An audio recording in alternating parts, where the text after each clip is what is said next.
up, you fools? Matt, ESC United, your favorite Eurovision channel, and welcome to Mattitude, your Eurovision live stream, where we're going to discuss the Eurovision news of the week and to see what's going on and then answer your questions, hopefully. And the good thing is, I do not have to do this on my own on this busy Eurovision night. I know there are lots of shows going on, so we'll try to stay on schedule today. So, Melodifestivalen is kicking off soon.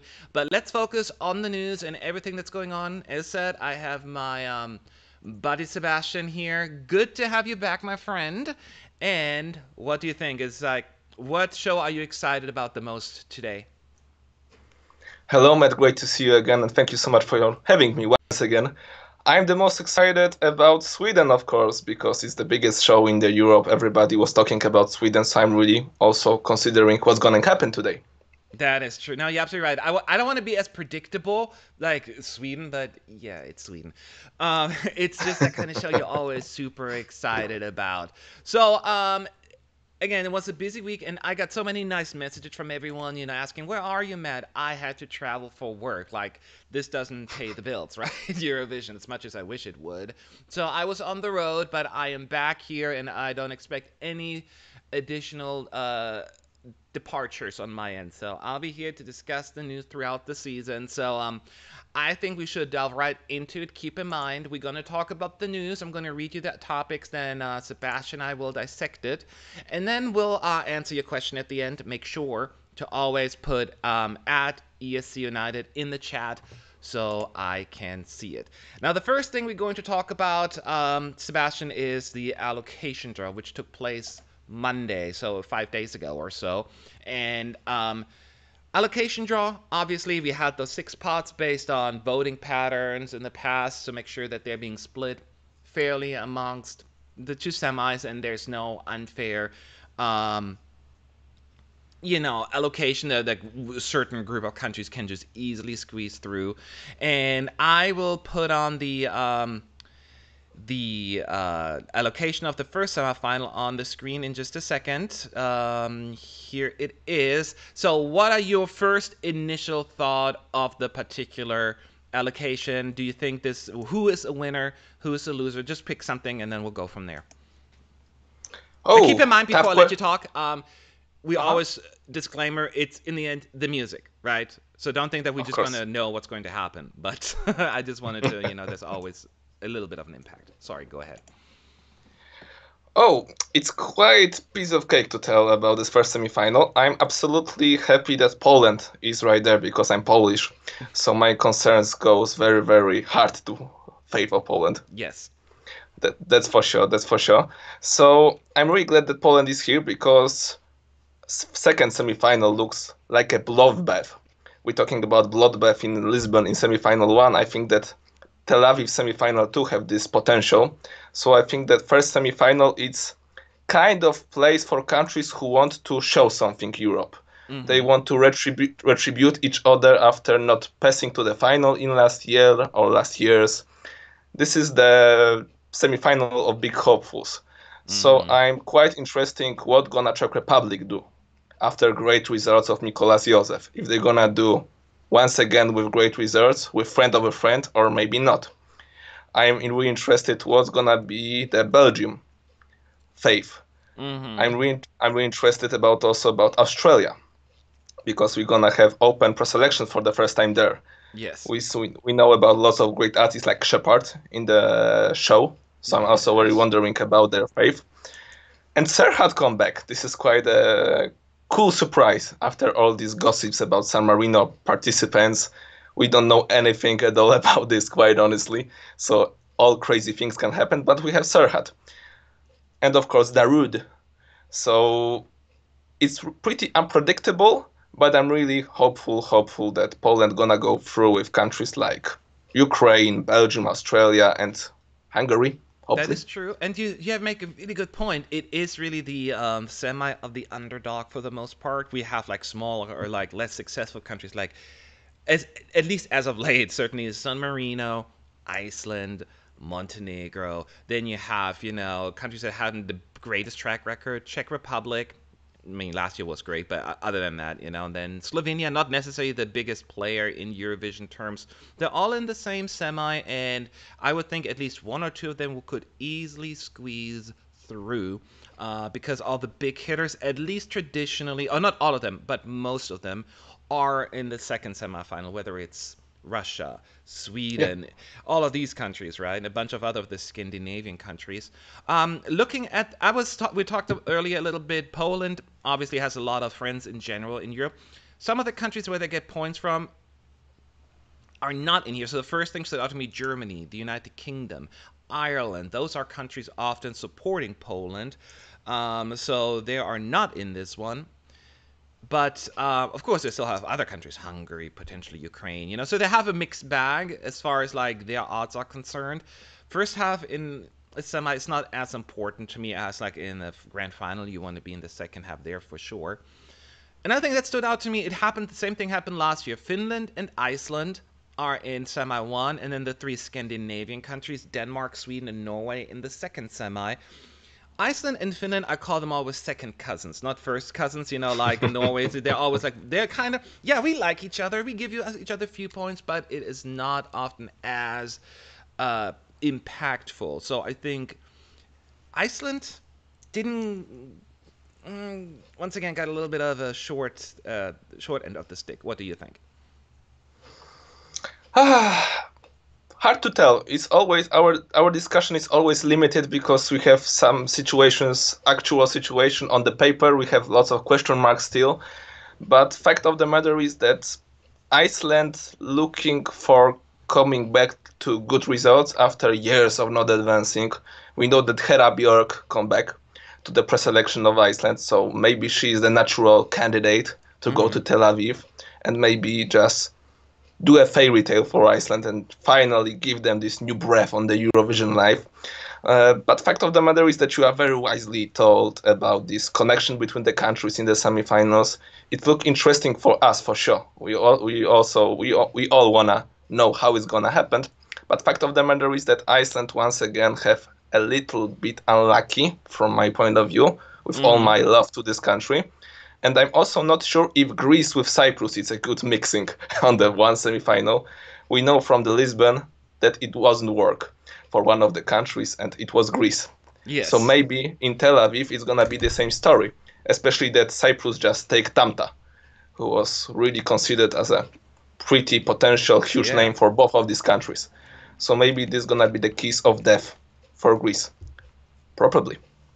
Yes, that is true.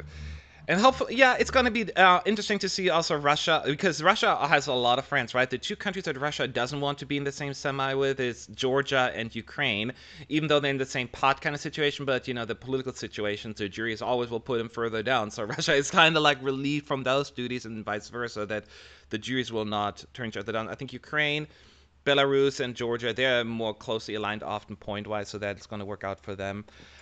This one is a little bit tougher to predict because I feel that this is a very, for the most part, balanced one. So we have to wait and see. Portugal, actually, I want to point out Portugal, not necessarily known being the one with the biggest friendly voter support, but for them, I think it's almost like the best case scenario because the two countries that tend to give them points are France and Spain. And those two countries vote in semifinal one. So Portugal will get at least, this is like the best case scenario for them, I think. That was just my observation. Do you have any other thoughts before we move on to the second semifinal? Quite honestly, when I'm looking for the list, I also see this kind of problem for Estonia, I think, because so many journalists, so many fans around the world are talking a lot about this year Esti Laul, and these opinions are not so positive, quite honestly. So maybe it's huge possibility that Estonia is becoming to the very unfortunate end of the formula of Esti Laul. So maybe this year can be the last breath of this formula for this country. They're in a similar situation, like they don't have Latvia or Lithuania in their semi, or Sweden, so they don't have as many natural friends on this one. They do have Finland. That's the only one you can say, okay, you get a point there. But yeah, if the song isn't there, they cannot just rely on any friendly points on this one. So it's not the most desirable outcome for them either, I think. That was Yeah. at least my observation. So we have to wait and see what's going to happen. Let's take a closer look at the second semi. It's on the screen here. So I want to point out one thing I thought saw was really interesting. Germany. Well, Germany doesn't participate. They vote in the semi. Germany, Switzerland, Austria, all in the semi. Yeah. That's good. They're German-speaking countries. You want to get that little head start. So that is a very good setup for both Switzerland and Austria, even though they're in the first half. The three big Scandinavian countries: Sweden, Denmark, Norway, in the same pot. Again, these are the Scandinavian, not Nordic countries, right? Those three in particular tend to be very friendly one another. They all won the same semi last year. All three qualified. Granted, it was not just because they were friendly, but it certainly didn't hurt them.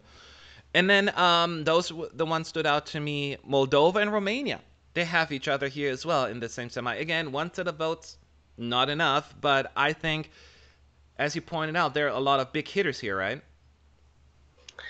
Yes, it is. Yes, it is. And I'm really interested how this balance of power we're gonna present on the second semifinal, because we see a lot of connections between the countries, for sure. As you said, we have Switzerland, Austria, and Germany as a voter, as a finalist already. Mm-hmm. We have Moldova and Romania. Of course, this country not like them so much, and I'm talking is very in very diplomatic ways. I'm thinking about Azerbaijan and Armenia, but still they are on the same semifinal. Yes. So it's pretty interesting thing. As you said, we also have Sweden, Norway, and Denmark. We have Russia with them also, so it's quite interesting allocation because Russia can easily just transfer some points from them, especially if we're gonna see once again Sergei Lazarev. Mm-hmm. And with Annie Lorak, which is quite also interesting gossip, and we'll see if it's gonna be the true. So fact of the matter is that it's pretty tough on the paper semifinal, and I think that countries like Latvia, Malta, Croatia, or North Macedonia right now, because I think that's gonna be changed by the time because it's not former Yeah, I know. Yugoslavian That's Republic. it's like also in like I think it's gonna be North Macedonia. Yeah. Yeah, this country is gonna have huge problem, unfortunately, because this is absolutely terrible drawing for them. It's gonna be very tough for them, even with some kind of support, just to Yeah, I jump mean these they have countries some like. points from they get big points from Albania, right? That is at least when we talk about this, keep in mind this is really just mostly focused on the televote. The jury vote, there's also a certain impact to it, but to a much lesser extent. But in the televote, yes, Russia will get 12 points probably from Moldova, or 10 points because the 12 points go to Romania. They get high points from Lithuania. They will get high points from Azerbaijan in the televote. That is just it is just the reality. So take it with a grain of salt, but it is true. FR Macedonia. Oh man, I was so sad. Like, this is not the right semi for you. Yes, they get the Albanian points. They want to get some from Croatia, and then they just have to fight for every single point here. What other observations do you have? Yeah, it's quite sad that Croatia, who this year tried to reactivate Eurovision spirit more than ever, because we have already Dora announced. Yes, I'm so happy Dora about will. that. Me too. I really like Dora format, so I was really happy to see it once again, and it's pretty solely moment for them just to figure it out that right now they song need to be very very powerful and have so much music quality to stand out between these countries. Of course it's possible that Sweden, Denmark, Norway, Russia, Romania will send weak songs. Yes. It's still possibility because we don't know how it's gonna end, how it's gonna finish. But fact of the matter is that on the paper, from the statistics standpoint, from whole history, all the numbers, we need to think about Sweden, Denmark, Norway, Russia, Yes. also Austria after last year. We need to think about them as a kind of favorites that just to advance. I think Just that, based on prior patterns, and you need to look at patterns, of course, absolutely. of course, Austria has a good. Austria gets point from Switzerland, Germany is point at UK, those countries, Netherlands. So they have a lot of friends in there. And Adrian Fung in the chat is absolutely right, and I meant to point out that Lithuania is solid. Lithuania has votes from Ireland, Latvia, Norway, United Kingdom. Lithuania should be very happy with the way the draw happened, um, because that alone in the televote will give them a big boost. I saw that as well. Russia could also should be fairly happy, as I pointed out in the televote. Ukraine and Georgia, they get a few points, but there's a lot of upset feelings with the jury, so they don't want to necessarily have that.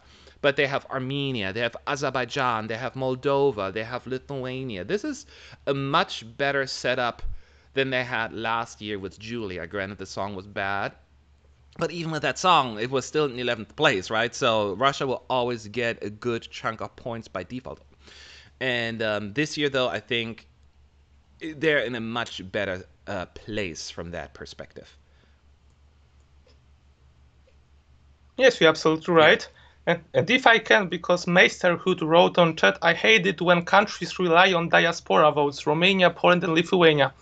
I have stream on this edition Eurovision when I was talking, for example, with the Steph Van Gorkum from ESC Daily, and he said very wise things that so many people overrated Polish diaspora in last years in the system of voting.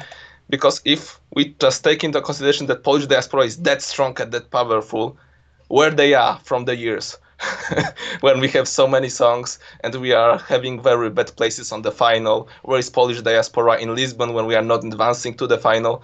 Sometimes people are really overrated diaspora thing. At the end of the day, the most important thing is to have very good song, very good message, and just promote this song and promote the artist in the best way as it possible. If you have only diaspora, you can't win the Eurovision, you can't get very good results. Sometimes you also need help from the other countries. So I'm You just can't also win want to without clarify it, that. yes. Like do Yes, of well course. and qualify. Yes, of course. No, you're absolutely right. And that I think that perfectly at the very end. This is just really just us nerding out over like the allocation and how it could be impact the voting. And again, it's mostly the televoting with certain effect on the juries as well. And in the end, we have to wait and see. It comes down to the song. I'm glad we have the pots, though. It just makes perfect sense to me. All right, let's move on to the next topic, and that one is a little bit more serious is a fair word. I'm going to read this real quick to you, and then Sebastian and I will talk about it. So it's about France and Bilal Hassani, who is representing France with the song "Roi" at the Eurovision Song Contest 2019 in Tel Aviv. And apparently, according to an interview with the French outlet La Parisienne, Bilal Hassani's attorney actually filed a lawsuit on the Destination Eurovision winner's behalf for insults, incitements to hatred, and violence and homophobic threats. So the 19-year-old singer, originally from Morocco, like his heritage at least, not a stranger, unfortunately, to negative and hateful comments about his sexuality, his appearance, even his background, his Islamic family's background. Um, so they filed a suit against Party X in court. Basically, these insults had turned into specific death threats. That's how bad it's gotten. Incitements to violence, and under French law, actually, a civil action can be initiated against someone whose identity is not currently known, but it's to be revealed during the course of the litigation or criminal investigation. So there has been a suit filed, but there is no name yet because often these are anonymous Twitter people or Facebook going after them. Basically, multiple threats against his life, Hassani's life, have been made. Again, anonymous for the most part. On Twitter in particular, it can be really a cesspool there. It can be nasty. And then if they find anyone, like they figure out who it is, they could potentially face up to 6 years imprisonment and a 45,000 euro fine. Whether or not that's going to happen remains to be seen. But death threats, they're no joke. And it's just crazy to me. Anyway, the specific death threats and incitements to violence were that spurred Hassani to act to initiate legal actions against these individuals, and French authorities will take the threats very seriously, what I'm hearing.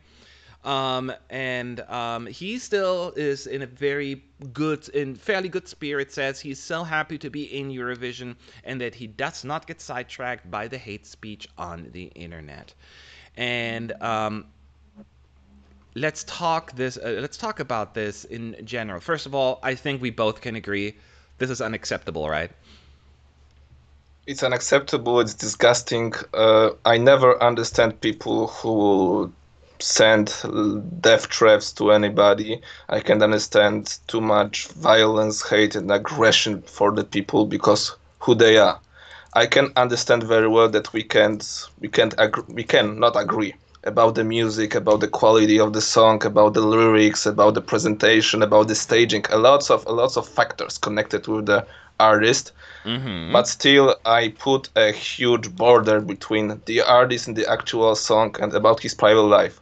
So for me, it's completely unacceptable that something like that happened and that people should be sentenced for me, or just get a very very big portion of law on them because we are adults. I can understand, isn't it? So Mm-hmm. if you are an adult, you need to understand that if you go do something like this, you need to suffer consequences. It's not that you are anonymous for whole life and you can do it whatever you want. So in this kind of extreme situations, it should happen. So I'm not absolutely shocked about the fact that lawyer of Bilal doing it Yes. in representing him, and I'm completely not shocked about the fact that he wasn't feel sure about his life and secure. That's Yes. absolutely And people feel no. as very, very powerful hiding behind a screen name, right? Yeah, yeah. And spewing hatred and vile stuff. And I'm sure some of them don't even think this through. They just want to be really hurtful and mean to that person. I'm not excusing them, I'm not, because I think it's despicable. And I don't have death threats. You cannot threaten anyone. You cannot do that. That is illegal, and that should definitely follow, there should be consequences for that. It's just amazing to me because me being online doing Eurovision, most people are really, really nice to me. Every once in a while, especially throughout the Eurovision season, people get very, very passionate and Yeah. defensive. So, for instance, last year I said, and I liked the song, but during the Greek rehearsals, I was like, this is not looking good. I don't think this is going to qualify. That was enough for people to come after me and harass me to no nth degree that I hate the country, right? So I'm like, no, that's not it. So I got a lot of nastiness from that, and then the year before it happened with Croatia. So every year it happens that, and even like with other stuff, if you don't agree with people. So I can only imagine what could happen if someone doesn't get so upset because of your physical appearance or something that you perceive as being not in line with what you feel is appropriate or whatever, even though it doesn't affect or hurt you in any shape or form, you have the desire just to lash out like that. I can only imagine what he must be going through. Like, I wouldn't even look at my social media at that point. So it is very disheartening to see that kind of behavior. By the way, you Italia, I saw your super chat. Thank you so very much, and I will respond to it in just a minute. I just don't want to lose my thought about that. And Srilik San said in the chat, Bilal, Simone, and Shimane all got threats because they wanted to go to Tel Aviv. Some people tried to stop ESC in Israel by any means possible. And we're going to talk about that in actually just a second about this whole situation, about the boycotts and the threats. Um, I mean, you can see Sebastian. It's not just Bilal. He's going to be the more visible one because of his, persona. But it happens a lot all over the place, huh? Unfortunately, with Shiman's story is connected with her being right now, I guess, Muslim still. Mm-hmm. So also this is kind of case in her situation. I haven't heard about Simon, quite honestly. But fact of the matter is that a lot of negativity and lots of about discussions and lots of controversies going around Eurovision in Israel for sure and about the Palestine Yes, thing. yes, it seems. Absolutely. Yeah, because during the performance, one of the performances in Destination Reason, that those people ran the stage and were holding up "No Eurovision in Israel," blah blah blah. So it seems to be a very serious situation, and it's not just that it protest, because the same with the threats online, you don't know if there are just being stupid people or if they mean it. So you have to Yeah. take everything that's out there, at face value and say, okay, this person is threatening me. Maybe they were just upset, but maybe they weren't.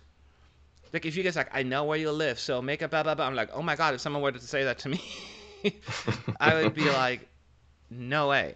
So I feel horrible in that we still live in this day and age that people feel the need to really throw that out there. And I think this is also a good way to actually move on to the next thing that also happened. Actually, before I do that, let me address the super chat real quick from you, Tauli. Thanks Of again course, of course, of course. for sending us that super chat. He asked about a few songs. I'm going to ask for you, do you remember Slovakia 2012? Yes, I do. Yes, I do. How do you feel about that song? He's asking our opinions. Don't close Oh, your eyes. honestly, it's one of my favorite songs from Baku. I really Wow. rate Baku quite low as a Eurovision, quite honestly. Mm-hmm. I have some songs which I like from this year, and this one is really good for me. It's because of this kind of rock vibe inside this song, some kind of this scenario and about the choreography and about these all feelings connected with the song. So quite honestly, I like this song. I dig this Yeah, after many many years I still. actually I like the studio version. I wasn't as crazy about the staging. That was my thing. I Yeah. could see why people didn't quite click with it. Um, the next one he's asking is Austria 1959. I happen to remember that one. I don't think Mm. you'll. I mean, I don't remember like as like well, I wasn't born, but I know most of the songs. It's called the Calypso from something, and it was terrible. I'm sorry, you're telling that one was terrible. Calypso. It was a terrible song. Sorry. And then do you remember 1981 Luxembourg? I don't remember that one. Let me look that up. Jean-Claude Pascal, c'est peu et très pas. Yeah, I don't remember that one. So that one, unfortunately, I cannot give you an answer. Um, Me too. So sorry. yeah. So sorry. Somebody saying Julian BSC, I can say that there are minority in France, like far left extremists who are obsessed by the situation in Palestine and Israel. They seem, I mean, it always seems to be the vocal minority that really tries to ruin it for everyone else. But you have to, unfortunately, sometimes listen to it because a vocal minority can still cause a lot of damage or harm, regardless what side they're from, political spectrum. So unfortunately, you have to take threats and that kind of stuff seriously. But we understand it's not by far anywhere near the majority. Most people just want to listen to the music. They don't care. They just want to have fun. So we got to deal with the ones that are not fun. Okay, so let's move on as far as like that is concerned. So, and interestingly enough, with the whole, threats about that, let's talk about boycotts because the people that were on the French stage boycotting it, in the UK, it's getting pretty annoying as well, to say the least. Because there was this big open letter that was sent, I think, to The Guardian, where 50 prominent British performers and artists signed this letter saying, don't have Eurovision in Israel. And these artists include former Genesis frontman and solo artist Peter Gabriel, film directors, activists Ken Loach and Mike Lee, actors Julie Christie and Maxine Peake, and former Pink Floyd songwriter, frontman, and bassist Roger Waters. They all signed off on that letter in The Guardian. This is not the first time something was forwarded. The last time happened last September, saying they and the BBC should consider that You Decide, the British show, is not a principle extended to the Palestinians who cannot decide to remove Israel's military occupation and live free of apartheid. That's when discrimination and exclusion are so deeply embedded, Eurovision 2019's claim to celebrate diversity and inclusion must ring hollow. So, I'll let you go first. Why don't you share your thoughts first, Sebastian? Of course, I will do it. For me, all these people who I really respect mostly because they are doing great stuff in music, in movies, etc., etc. I think they all doing it because they just want to feel some kind better Mm-hmm. if they do something or they are not, because offshore it doesn't have any chance to be impactful anytime. It doesn't have a chance in September of 2018. Right now, it's 0.000% of any chance to be impactful, to do anything connected with that. EBU won't listen to them, fans won't listen to them. So this is kind of action, this kind of movement which tried to be loud, try to show some kind of perspective for the situation, but fact of the matter is it still have so less percent of connection with the Eurovision itself as an idea, Eurovision itself as an event, Eurovision as a kind of symbols, kinds of rules, and kinds of emotions and feelings which are connected people around the world, through Yeah. whole Europe and through whole world. I understand they point some way somehow, but I think that in general they don't understand that everybody trying to do their best to move politics out of the Eurovision. Of course, we can't eliminate it for all for good. It can be done because we are living in what we are living. We are not kids. We know how it's working. But fact of the matter is that if we have even if we have this country like Israel, which is kind of controversial in some way somehow with some things connected with the foreign affairs, it's all things connected with the politics and about the situation outside and inside the country. We still need to take Eurovision as a moment, 2 weeks in a year, when everybody can just lash out the politics for 2 weeks, be positive, be friendly, be happy, and just take care about the music. Hmm. And if all the people would try to go by this system, try to go by this move and by this spectrum of thinking, it will be perfect. In Yes. this case, these people are not interested about it, and I understand they willingness to be famous for some way somehow, but it won't change anything. It won't change anything. It won't change anything. You're absolutely right. And me, living in the United States, I think we are the last ones to point fingers at anyone with anything. But then I'm saying, like, let's just say U.S. were to win Eurovision, which we're not, because we're not taking part, but just for the sake of the argument, would people boycott it in the U.S. because of our politics, our involvement in Yemen and the wars and all of that stuff? It always seems to be targeted at Israel. And here's the thing: none of us, is even like saying that you're right or wrong about how the way you feel about Israel, because I have strong feelings about certain topics there as well. But do you think that the EBU selected Israel because, yeah, let's make a statement? No, they won the contest in 2018. That is the sole reason why it Of won. course, of That's course. it. There is no political message behind it. Now, I know that the people behind the EBU, they were sweating bullets, knowing they knew this was going to be a thing where people just gonna put their agenda forward. And this is such a difficult topic to talk about. But I wish artists in particular would just not get involved with that stuff.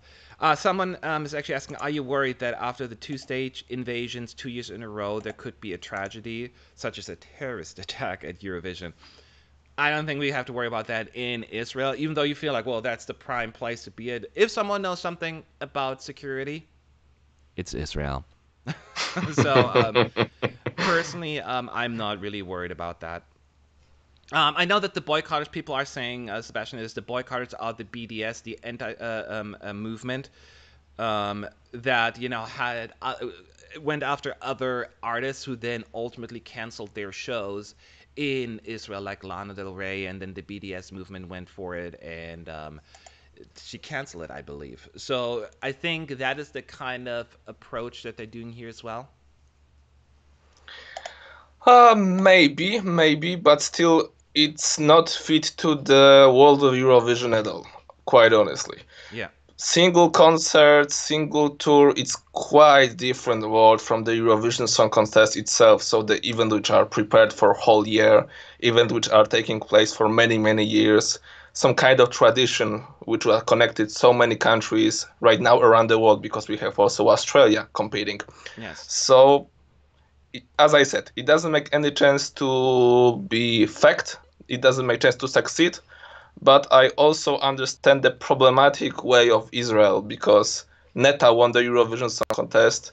She clarified very openly that her song is about women empowerment, about Me Too movement. Mm-hmm. We have all connections with the Israel situation with Palestine, etc., etc. So still, if we even want, we will love to have Eurovision outside the politics.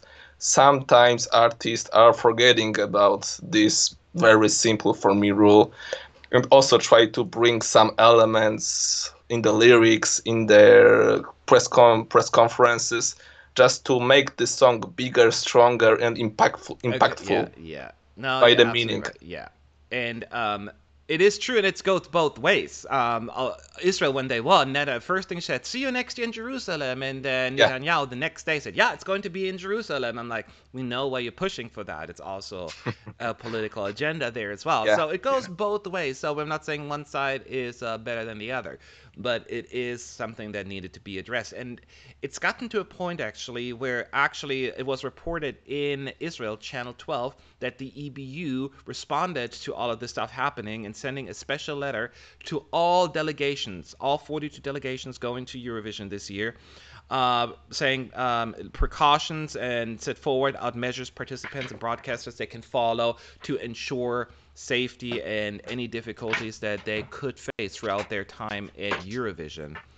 Again, this is definitely a point of what happened at the French national final and something that happened before. And this is just something less dangerous because they were just holding signs, but we don't know, what they could have done.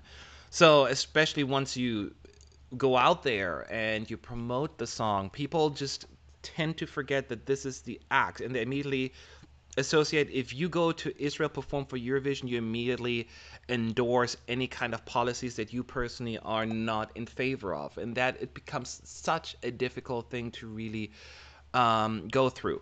Again, as people pointed out in the chat, it's a small minority, right? But the minorities are always the loudest ones. And apparently, to ensure further protection, the EBU are asking for more thorough security during the contest in Tel Aviv, which is a strong statement considering it's Israel. There's always a lot of security. Khan, the Israeli broadcaster in charge of hosting the contest, have also stated that security is a top priority. There will be no compromises regarding that issue, so I don't expect any stage invaders there. And according to the report, they're going to ask for more money from the government, some assistance to cover all of those additional, costs when it comes to security. And before I let you ask you, Sebastian, I just want to say what Jan Ola Sand made statements before about this, and you're walking such a fine line with that. But he said we do not want Eurovision to be used as a platform for any political aims. So if there is a fan who is also an activist, we do not think that this is a positive thing. We want people to come to Israel and enjoy. That's it. There's nothing I can do about people's perception of Israel. Whatever they think about Israel is their own opinion.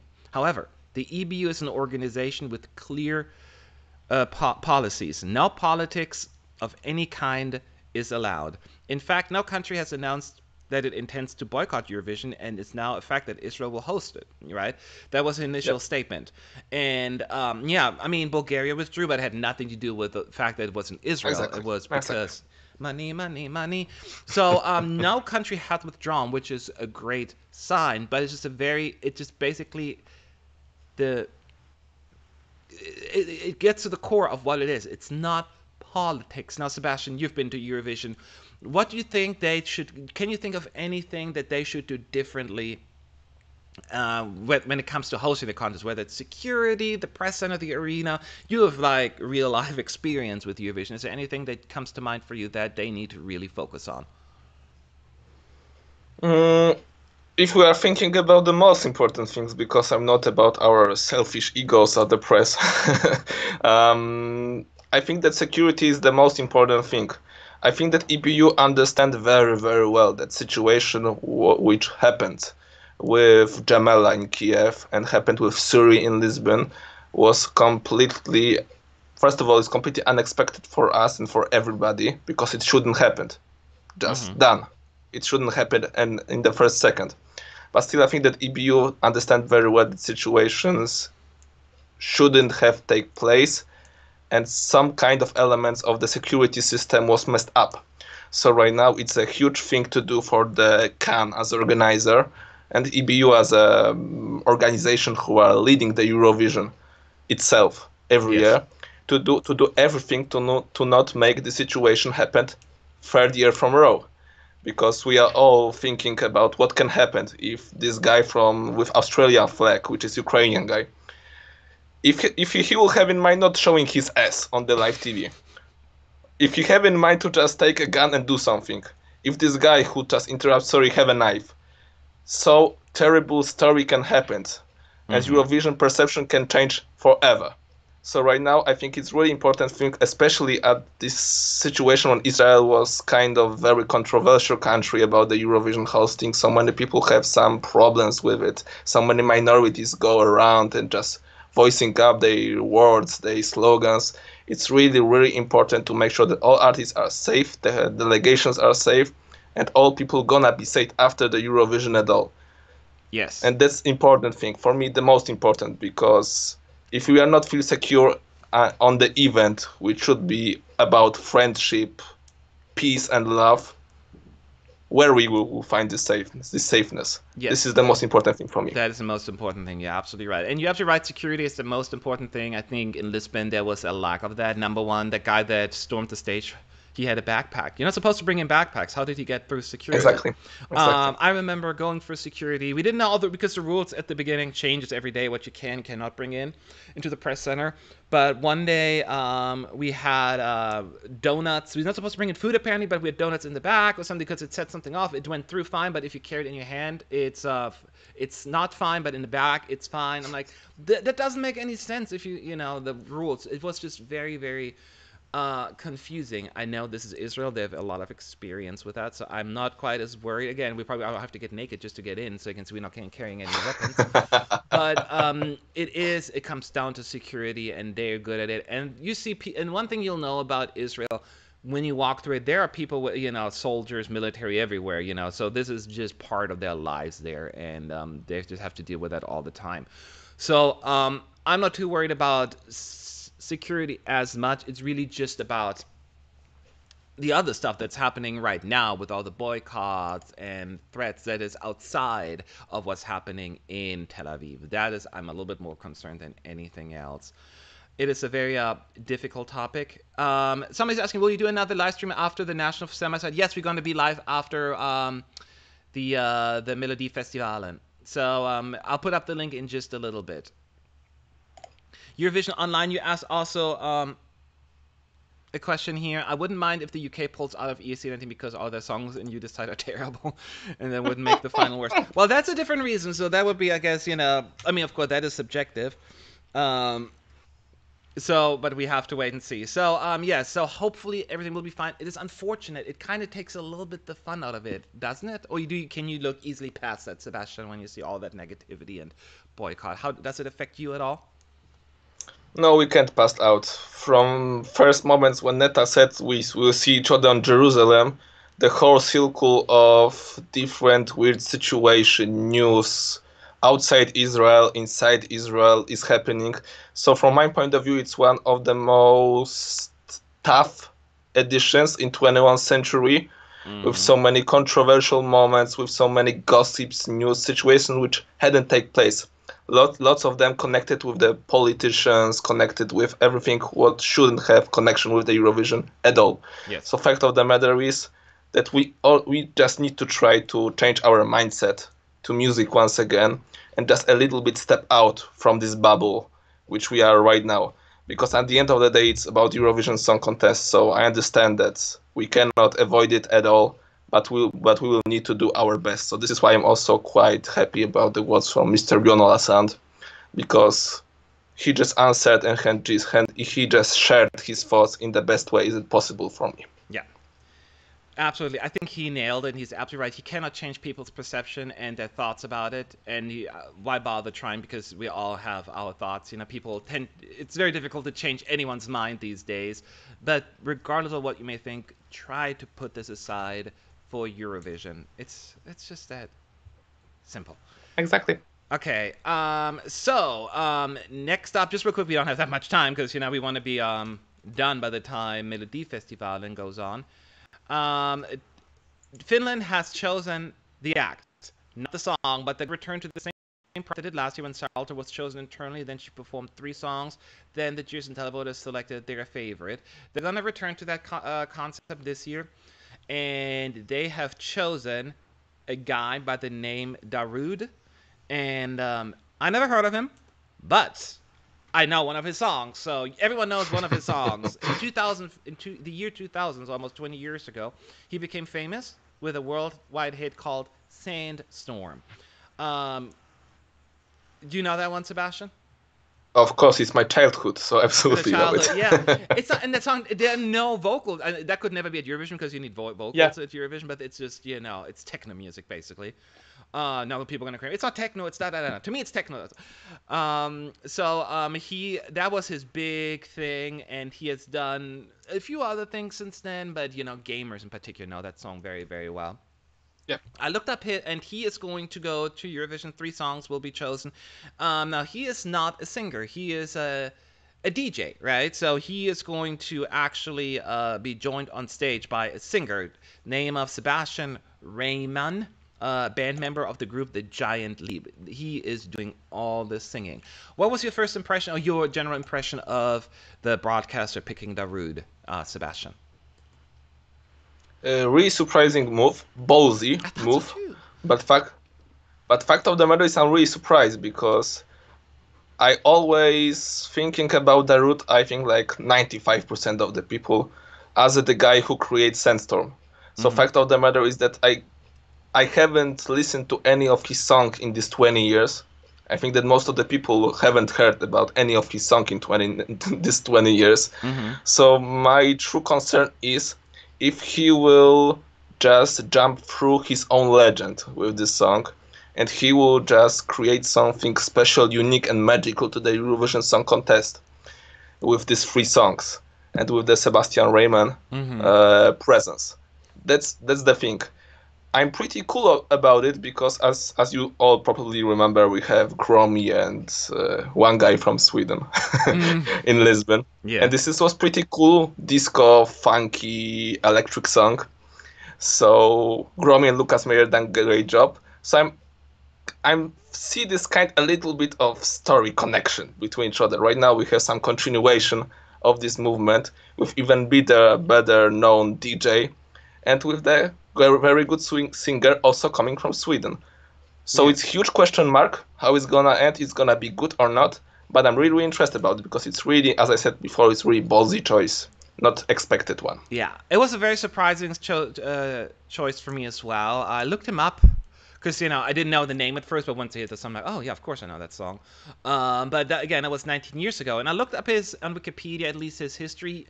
It doesn't seem as he hasn't had any major hits like in 12, 13 years or something like that. So he is this, I think, seems more of a comeback situation for him. I could Yep. see him being. I don't. I listened to some of his latest songs. I mean, he's been releasing music that just did not like chart. I think it's more just like a niche music. Some of them are actually pretty good. I don't know if that would work at Eurovision, but I'm thinking of him more of a could he like the trying to go down the David Guetta kind of road, like which is very modern, up to date music, and they're trying to kind of recreate that with him. But his music right now is basically like this dish for like 2 minutes, then you have a singer, often female, not in this case, sing a little bit, then it goes again. So I know I'm so descriptive today. Yeah. Um, anyway, I don't know if this kind of style would work at Eurovision. I think it has to be a little bit more playful, a little bit more accessible to the average ear. I'm not saying they have to go down like Waldo's People kind of route. I don't want to lose control by falling. That kind of music. Although I like that song. But I think I'm very curious to find out how they're going to create something that is still true to him as an artist and still make it work for Eurovision. Does that make sense? Yeah. Absolutely, absolutely. I was wondering about that because I can't see him fit with the jury voting right now Mm-hmm. on the paper. I think it's gonna be very problematic for Finland to just have any points from jury, Yes. especially if he's gonna be Darude, because maybe he will be some extended version of Darude. Maybe he was some Eurovision mix of Darude for this time. We don't know right now. But fact of the matter is that I think that Finland figured it out very well that they will try to find some group of Eurovision fans and just appeal to them. Yeah. I think that's their goal this year. So fact of the matter is how good this song is gonna be, because the better song it is, the bigger support from this group they're gonna get it, and maybe somebody from outside of this group will join the party. So it's really interesting choice, especially that Finland, it seems to be not that country that's really pushing out this electronic music. We remember Lordi, we remember so many rock moments in Finland history, pop ones also, like Sara Alto, but this electronic ones, it's pretty new thing.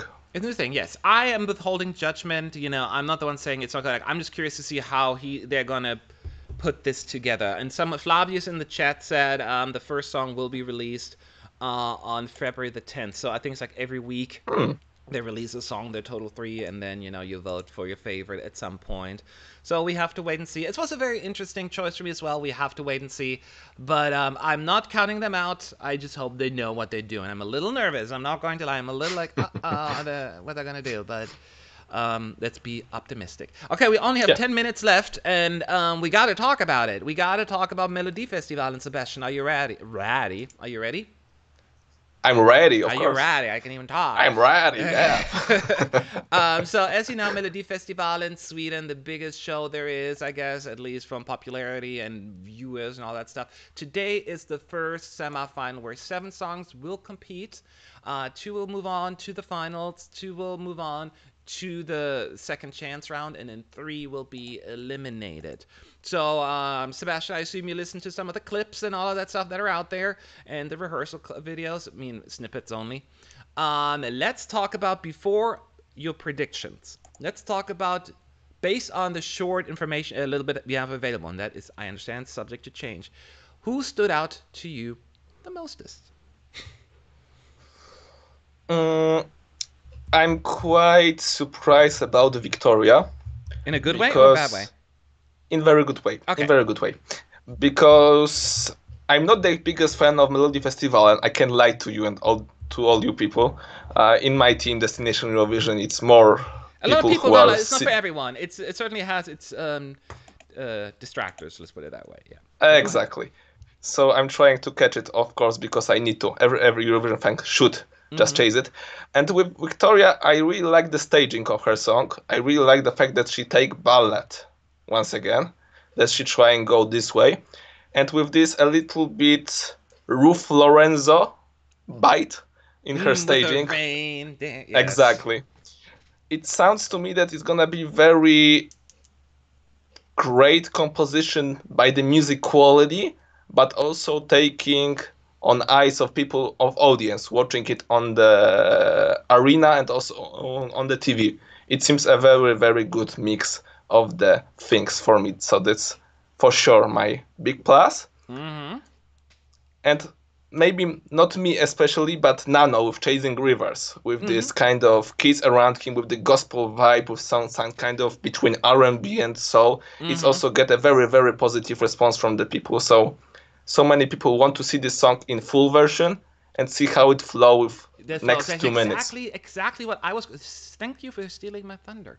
I was like, that was probably the one that stood out to me the most, was Nano Chasing Rivers. It was like, this could be really grand, but I have to see the whole thing. Maybe just saw the best part of it, and then this is it.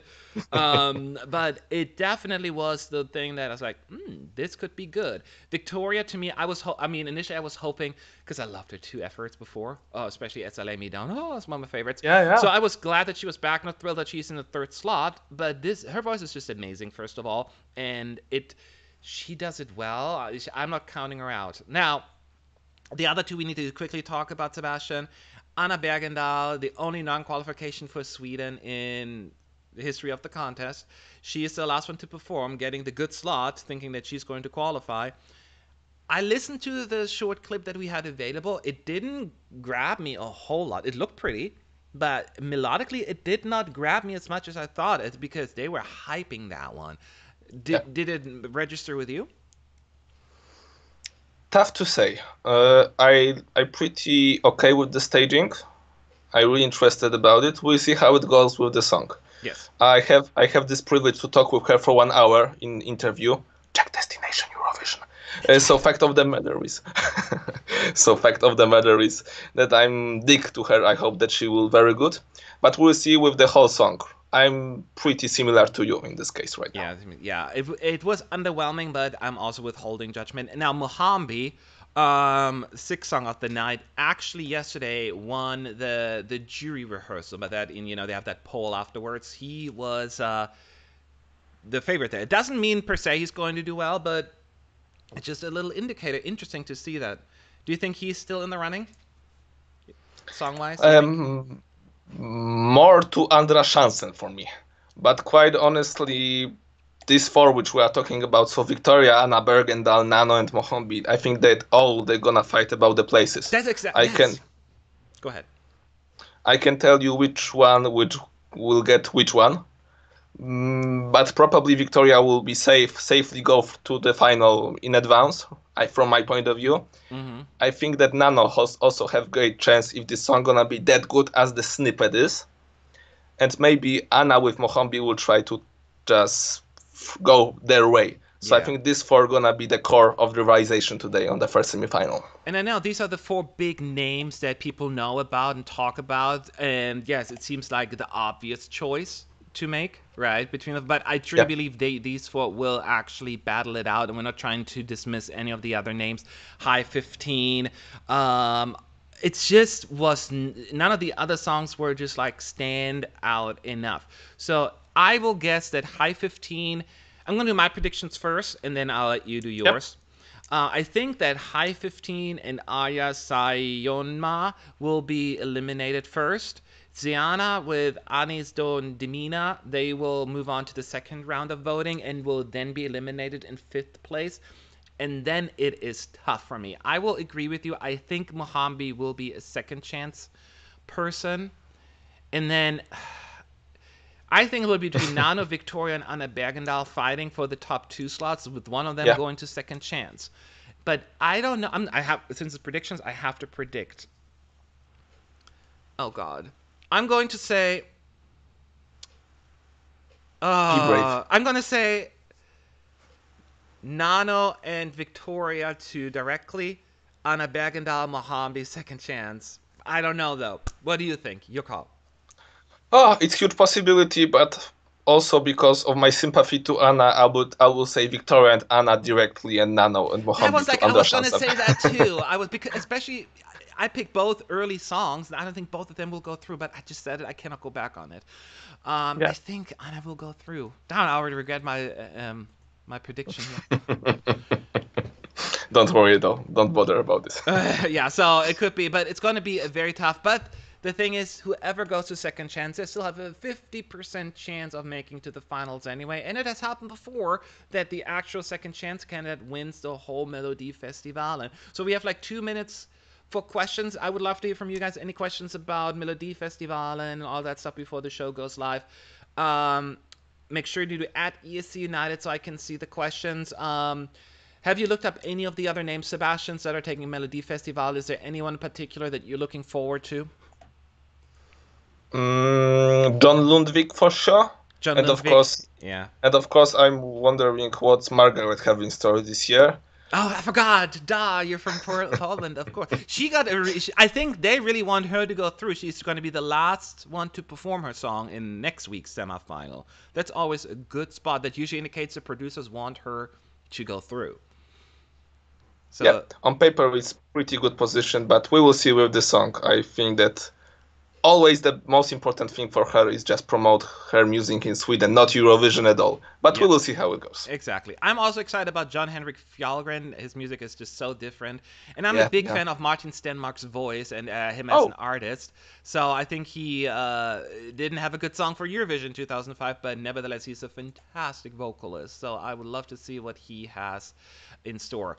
RX Linson is asking, are there any other countries choosing their songs this week other than the UK? Um, isn't Australia the next country to pick? yeah, Yes, yeah, it's yeah. UK and then the next day Australia, I want to say, or something like that. So I think that is what's going to happen. I see that most people agree with our prediction here. What about the songs of the Norwegian pre-selection?